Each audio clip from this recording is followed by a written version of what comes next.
अपना सामान बांध लो। सर। वैसे भी तुमने बिना ऑर्डर्स के जंगल में जाकर आर्मी का डिसिप्लिन तोड़ा है। अब तुम्हें यहाँ से निकाल दिया जाएगा। लेकिन सर, मैं तो सिर्फ अपने मरे हुए साथियों का बदला लेना चाहता था। बदला? और तुम?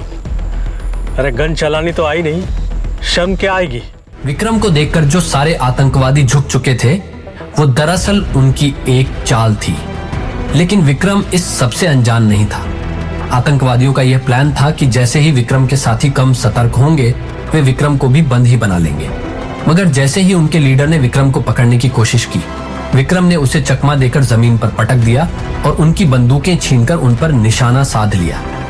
बहुत जल्द विक्रम के बाकी साथियों ने उन आतंकवादियों को अपनी हिरासत में ले लिया।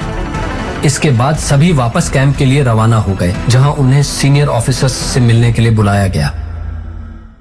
कैंप कमांडर के अलावा वहां पर पठानिया और रमन कुमार बड़ी सी टेबल के एक तरफ बैठे थे।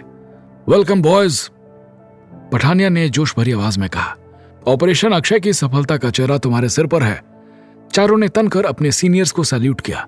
रिलैक्स, कैंप कमांडर ने मुस्कुराकर कुर्सियों की तरफ इशारा किया। आराम से बैठो और मिशन की डिटेल्स बताओ। रिपोर्ट तुम बाद में बना सकते हो, लेकिन ऑपरेशन अक्षय के बारे में प्राइम मिनिस्टर को बताने के लिए जरूरी बातें हमें पता होनी चाहिए। टेबल के दूसरी तरफ रखी खाली कुर्सियों पर सबके बैठने के बाद शांतनु ने उन्हें अपने मिशन की कहानी सुनाई। पूरी कहानी सुनकर पठानिया ने गर्व से कहा, विक्रम ने मुझे सही साबित कर दिया। फिर उसने रमन की तरफ देखा।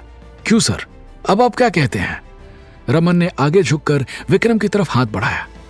Welcome to my team, special agent Vikram. कुर्सी से उठकर हाथ मिलाने के बाद विक्रम ने शांतनु की तरफ सवालिया नजरों से देखा, क्योंकि वो रमन को नहीं पहचानता था।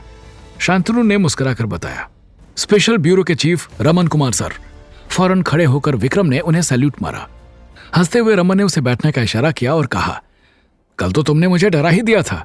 बहुत वक्त के बाद किसी ने मेरे ऑर्डर के खिलाफ जाने की हिम्मत की। विक्रम ने जवाब दिया, सॉरी सर, लेकिन उस वक्त हालात इस बात की इजाजत नहीं दे रहे थे कि हम आपकी बात मानकर चुप रहें। अगर उन आदमियों को हम नहीं रोकते तो ये सारी ड्रग्स आज शहर के बच्चों और युवाओं में फैल रही होती।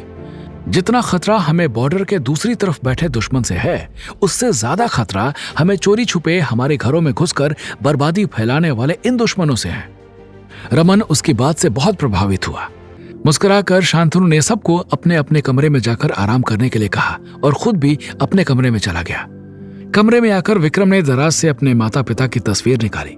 उनके पांव छूकर उसने आशीर्वाद लिया और जल्दी ही फोन करने का वादा किया। तभी उसके दरवाजे पर दस्तक हुई। सर, आपके लिए फोन आया है। दरवाजा खोलते ही गार्ड ने कहा। विक्रम को थोड़ी हैरानी हुई, भला उसे फोन करने वाला कौन हो सकता है।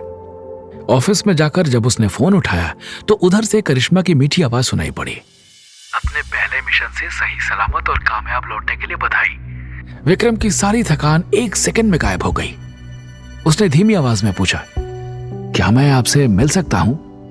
करिश्मा कुछ पल चुप रही, फिर उसने कहा, हमारी बात तो 2 साल की हुई थी, अभी सिर्फ 1 ही साल हुआ है। ओह हाँ। विक्रम की आवाज में उदासी थी। अभी तो 1 साल बाकी है। उसके भोलेपन पर करिश्मा हंस पड़ी। लेकिन तुमने वादा 1 ही साल में पूरा कर दिया। स्पेशल ब्यूरो की नंबर 1 टीम के मेंबर बन गए हो। इससे आगे और क्या होगा? सच में? विक्रम का चेहरा चमक उठा। इसका मतलब आप आएंगी? हम बहुत जल्दी मिलेंगे विक्रम, लेकिन कहां यह भी नहीं कह सकती। करिश्मा ने ठंडी सांस लेते हुए कहा। अभी उसे एक मिशन पर जाना था। विक्रम निराश हो गया। कोई बात नहीं, मैं इंतजार करूंगा।